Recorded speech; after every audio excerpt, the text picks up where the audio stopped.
Now, different traders have different ways of defining risk management, of defining how to approach risk management. For me, I have highlighted 3 things here that I think that if incorporated into your own approach, how you look at the market, you should be able to make reasonable, better results from the market from there.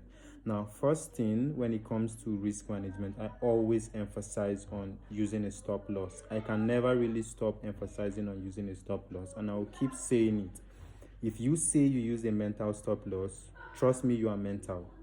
So always fasten your protective stop every single time you get into a trade. You should get into a trade with your stop loss. Now, position sizing is also very important. And for me, how I usually recommend position sizing, because there are no golden rule to position sizing. I can't tell you do 2% of your account size because I don't know what your account size is. What I usually just advise is, in terms of position sizing, let what you look at before you gauge just what portion of your account you go into a trade with.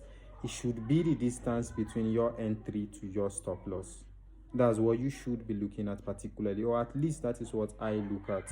I am not going to be going into a trade with the same amount, a trade with a smaller stop with the same amount that will be going into a trade with a bigger stop.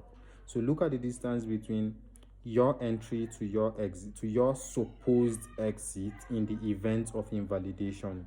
Use that to gauge how you are going to position, how you are going to size your trade, one trade onto another. And then lastly, avoid over leveraging. This can never be overemphasized, but leveraging has its advantage as much as it has its disadvantage. But one thing I have found is, for the great majority of retail traders, high leverage can be more disadvantageous than it can be of advantage to you. So watch your leverage, avoid using too high leverage, but most importantly, fit your risk management plan around you as the trader, around your where you are right now as a trader. So it has to be, you shouldn't be living too much into the future.